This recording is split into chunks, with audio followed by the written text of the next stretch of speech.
기도합니다. 아멘. 함께 인사하겠습니다. 아시레 아시레. 5월은 가정의 달을 보내면서 하나님 나라의 가정이라고 하는 주제로 한 주간 특세로 우리가 시작을 하게 됩니다. 우리가 살고 있는 이 시대를 위기의 시대다라고 말을 하죠.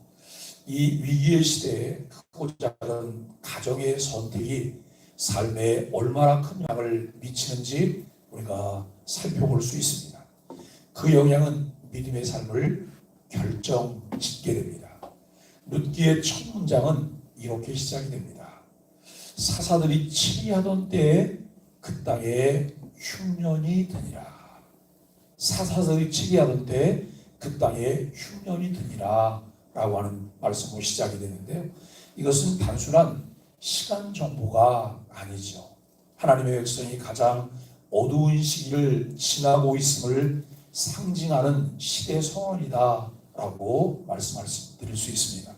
기독교는 일직선의 역사관을 가지고 있어요. 돌고 도는 것이 아니라 일직선의 역사관을 가지고 있는데, 사사시대는 400여 년을 계속 순환적인 삶의 패턴이 유지되었다라고 하는 것을 알게 됩니다. 사사기의 마지막 구절이 이렇게 끝났어요. 그때 이스라엘의 왕이 없으므로 사람이 각기 자기 소견에 옳은 대로 행하였더라 라고 말을 해요. 이스라엘에 뭐가 없었다고요? 왕이 없었다고요. 왜 왕이 없을까요? 여호와 하나님이 이스라엘의 왕이시기 때문에 하나님은 이스라엘을 통해서 신정국가로 세우기를 원하셨고 그 일을 진행하셨어요. 그럼에도 불구하고 이 말씀이 기록되기 훨씬 이전에 우리가 신명기 묵상을 통해서 함께 나눴던 내용 중에 이제 이스라엘이 왕을 요구하게 될 것이므로 그 왕을 세울 수 있는, 왕이 될 수 있는 요건이 무엇인가 라고 하는 것을 신명기를 통해 모세에게 말씀을 주시고 모세가 그 말씀을 하는 것을 우리가 말씀을 함께 묵상을 했어요.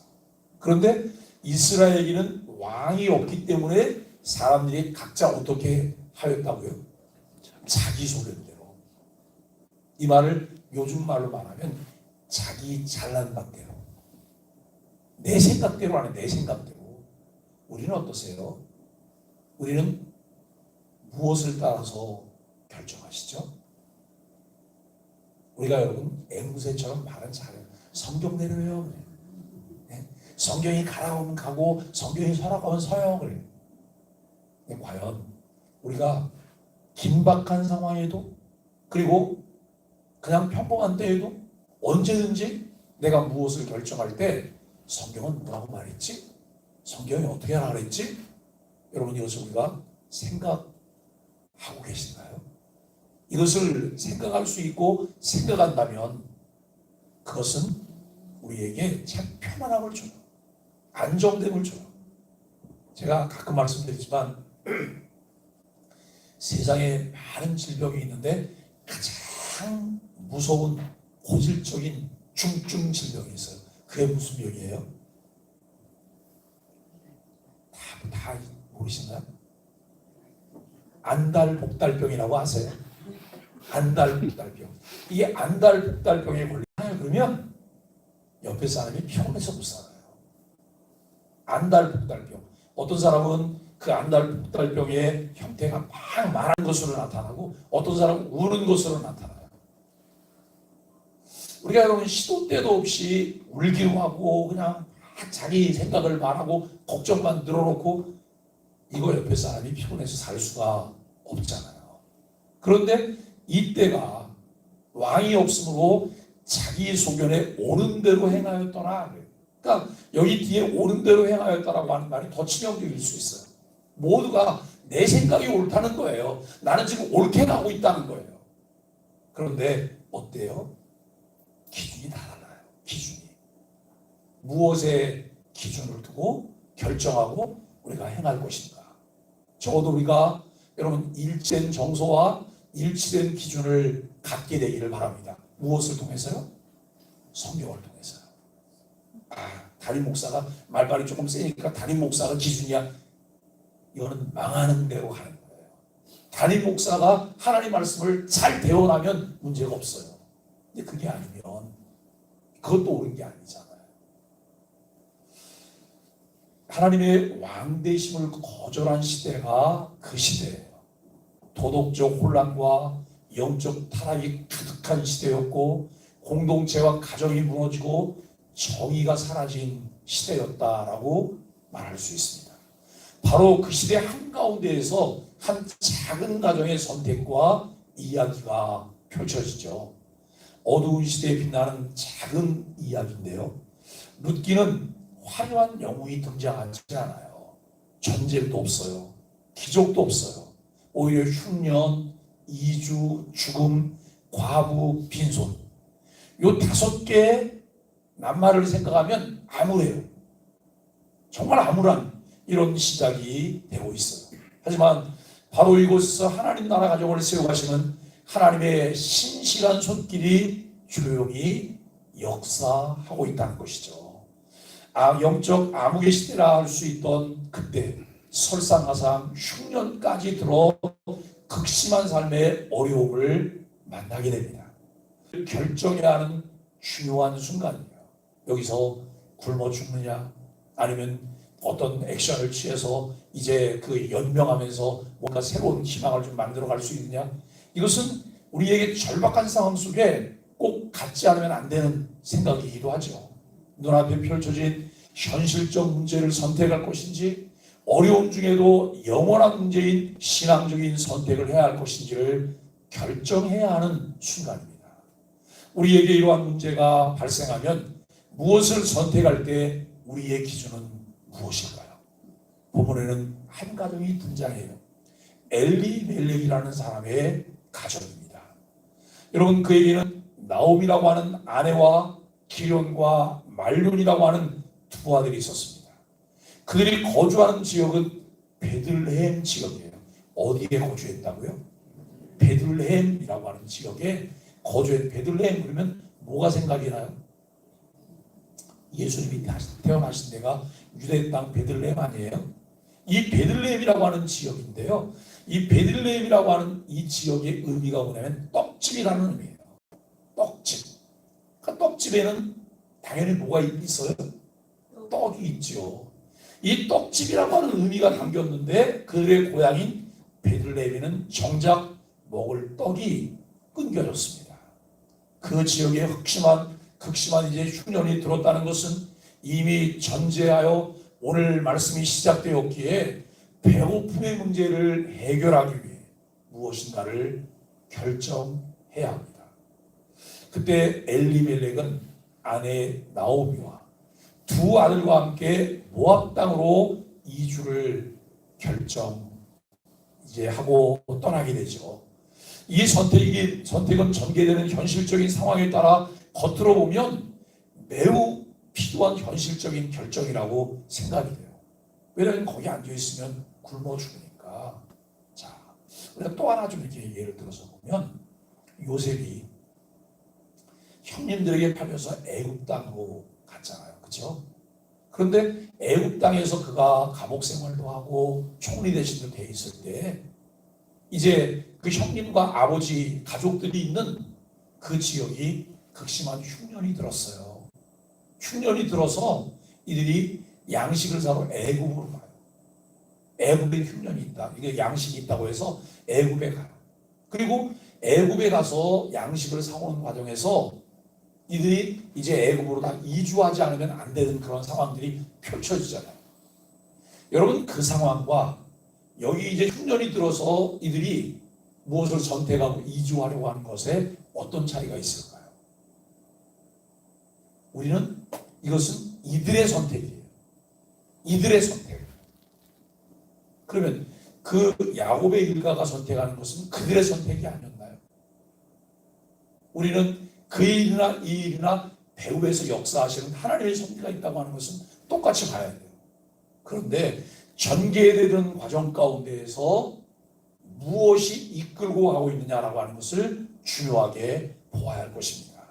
먹고 살기 위해서 떠났습니다. 그러나 이 결정은 엘리멜렉이 해서는 안 되는 결정이었습니다.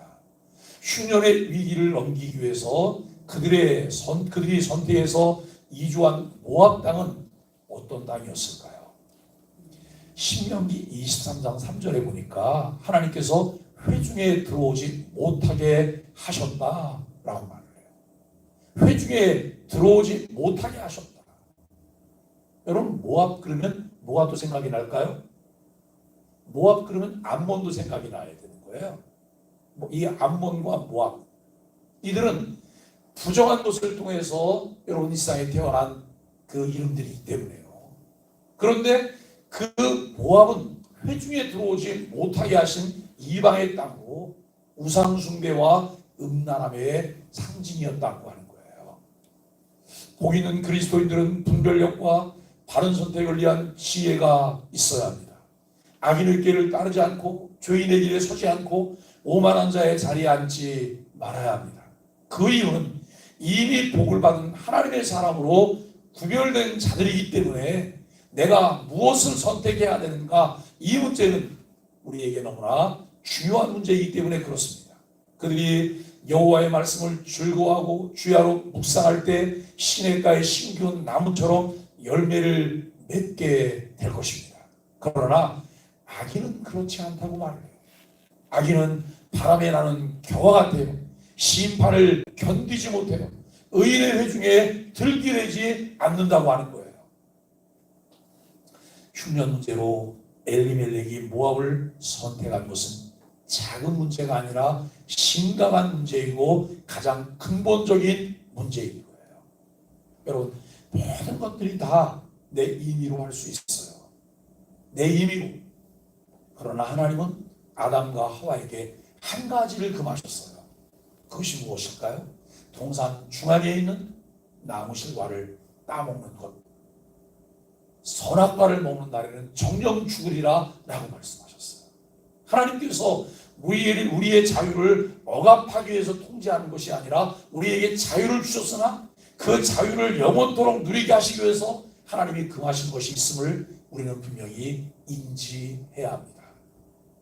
엘리멜렉이라고 하는 이름의 의미는 하나님은 나의 왕이에요. 하나님은 나의 왕. 엘리멜렉이 흉년을 맞아서 이제 여러분 살기가 어려워서 모압으로 이주하는 결정할 때에도 하나님이 왕이셨을까요? 하나님의 인도하심에 그가 이끌려서 그런 결정을 하고 있을까요?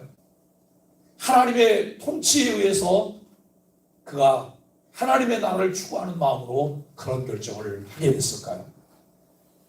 하나님의 주권을 인정하며 왕이신 하나님의 통치에 순종하며 사는 것이 우리에게 매우 중요합니다. 그럼에도 흉년이라고 하는 위기 앞에 엘리멜렉과 그의 가족들은 당장 눈앞에 펼쳐진 어려움을 해결하기 위해 자신들의 정체성을 상실한 결정을 하게 됩니다. 결과는 비참했죠. 어떤 결과들이 나타났을까요? 모압으로 이주하고 얼마 지나지 않아 엘리멜렉이 죽어요. 그리고 두 아들이 죽어요. 두 아들이 누구예요? 기련과 말련이에요. 그런데 장가들은 갔어요. 장가들은 갔어요. 여러분, 이 엘리멜렉이 죽고 두 아들이 죽었어요. 그러니까 누가 남은 거예요? 이제 여러분 그 엘리멜렉의 아내인 나오미가 남았고, 그리고 두 아들의 며느리만 남았어요. 세 명의 여인만 남았어요. 집안의 남자는 다 죽었습니다. 이렇게 전개된 일들이 우연이었을까요? 아니면 재수가 없어서 그렇게 된 것일까요? 사람들은 미지에 대한 두려움이 있어요. 앞으로 어떻게 펼쳐질지에 대한 두려움이 있어요. 그런데 하나님을 왕으로 모시고 그분의 주권과 그분의 섭리를 이해하고 깨닫고 믿고 신뢰하는 사람은 편안함이 있어요. 왜요? 주께서 인도하시리라, 주께서 함께 하시리라 라고 하는 이런 믿음이 우리에게 있기 때문이에요. 우리 중에도 오늘 새벽에 오신 분들 중에 제법 연식이 오래되신 분이 많이 계시죠? 이제는 점점 하나님 나라가 가까워지잖아요. 근데 하나님 나라가 가까워지다 보니까 우리 마음 가운데 나도 모르게 안달 목달병이 생기려고 해요. 어떡하지? 뭐 먹고 살지? 이거 아픈데 어떡하지? 매일 생각이 거기에만 머물러 있는 거예요. 그게 아니고 하나님께서 내 마음과 생각을 주장하시도록 그분께 내어드려야 돼요. 그리고 그분과 함께 동행하셔야 돼요. 어제 9시 가까이 돼서 제가 교회 와서 뭘 준비하고 있는데 우리 어머니한테 전화가 왔어요. 깜짝 놀랐어요. 밤 9시가 되면 전화가 와서 뭐라는 아들 유튜브를 보다 보니까 소망의 교회 설교가 얼마나 많이 나오는지 몰라. 오늘 오전 예배 설교도 어제 오전 예배 설교도 다 들으셨다는 거예요. 네? 그래서 너무 좋다고 제가 그걸 이렇게 제서 인터넷을 통해서 그걸 볼 수 있도록 해드렸는데 해드리고 오면 잊어버려서 어떻게 들어갈지 모른다고 유튜브에서 다른 설교만 매일 듣고 있다고 그래서 거기 설교에 우리 소망의 교회 설교에서 굉장히 많이 있어요. 그걸 어저께는 이렇게 하다가 딱 나오더래요. 그래서 그걸 들었다고 너무 좋아하시는 거예요. 말고 닳도록 듣고 또 듣고 그러시겠죠. 네?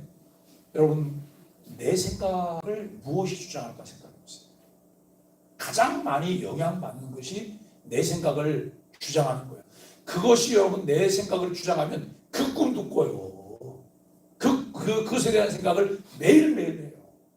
과연 나는 정말 우연히 일어나는 일들일까? 아니면 재수가 없어서 그렇게 된 것일까? 여러분 그리스도인들은 팔자 타령 안 하시죠? 에휴 이놈의 팔자는 하나님의 섭리예요. 하나님의 섭리 속에 매 순간 우리는 바른 선택을 해야 합니다. 우리는 하나님의 주권과 섭리를 믿습니다.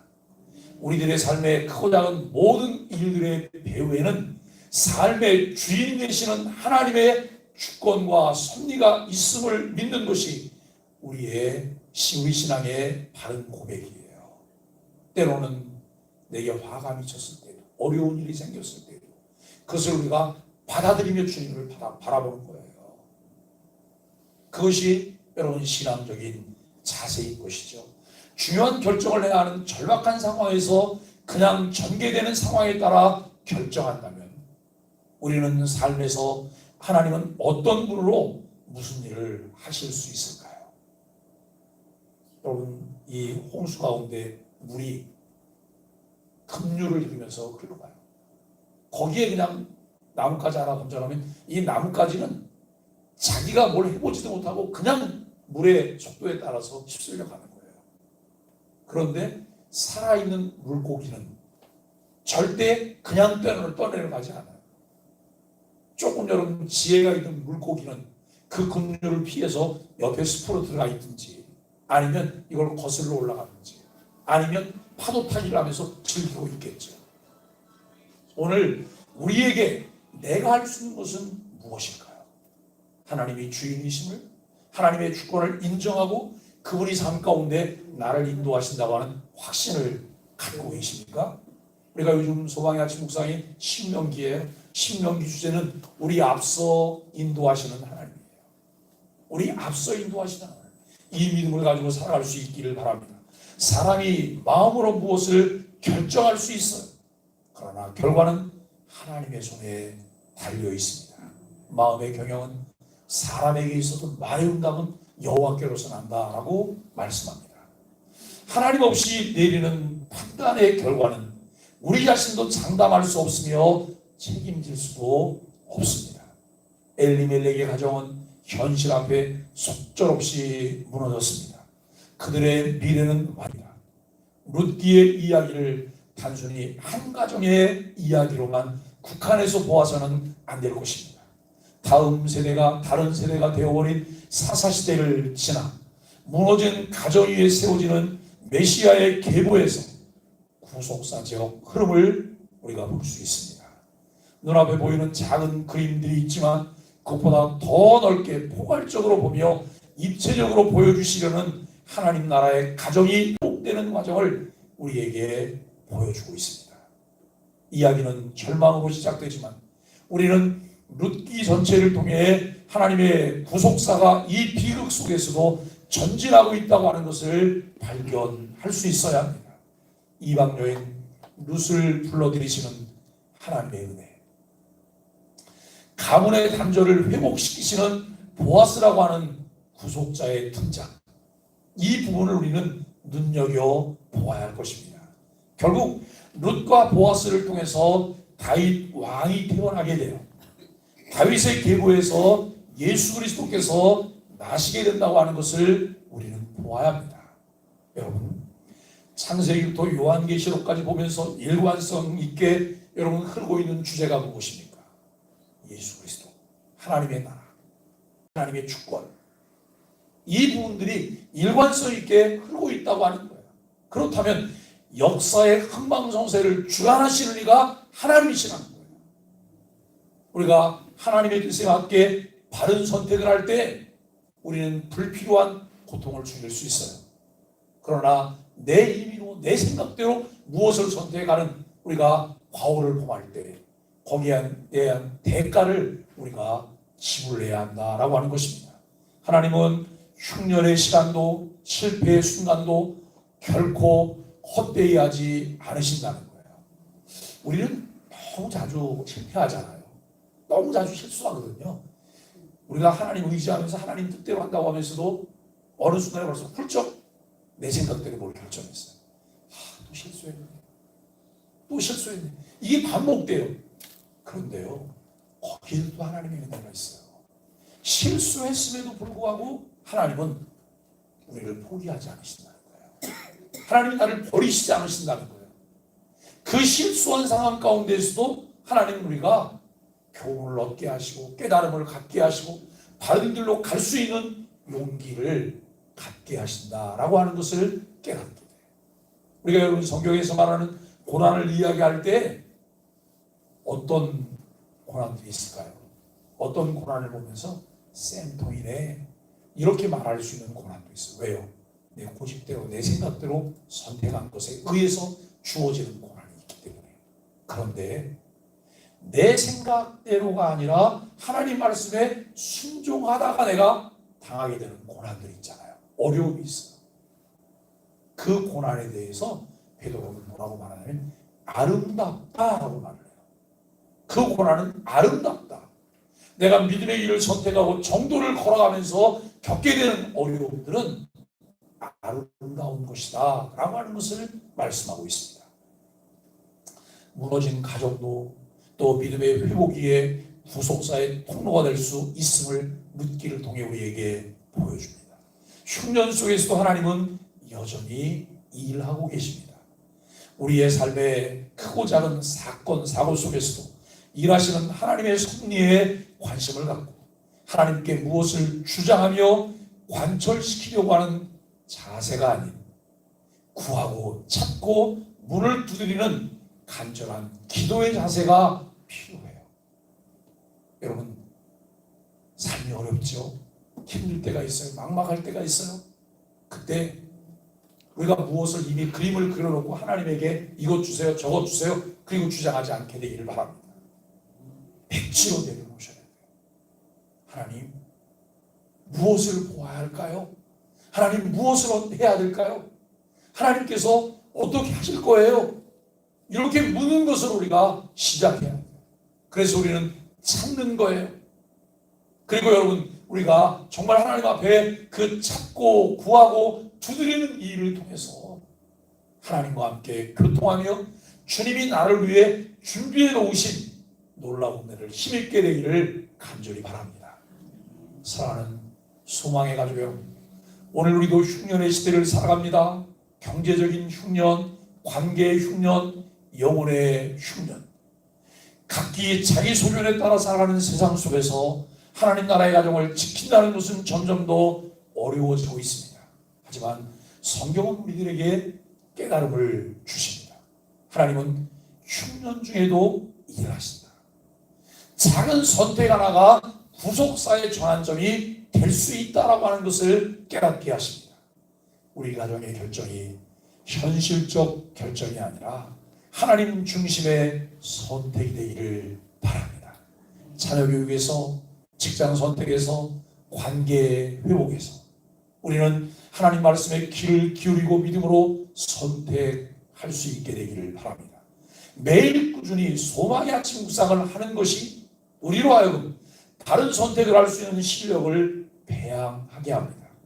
모압 땅으로 2주의 모든 것을 잃고 시리에 빠져 있게 된 나오미는 실패의 땅 모압에서 다시 일어나 하나님께로 돌아가기로 결단합니다. 하나님의 은혜입니다. 믿음은 완벽한 상황에서 시작되지 않습니다. 흉년 중에도 실패 중에도 하나님의 언약을 믿고 다시 돌아가는 한 걸음이 믿음의 시작입니다. 어려운 시기에 오늘도 일하시는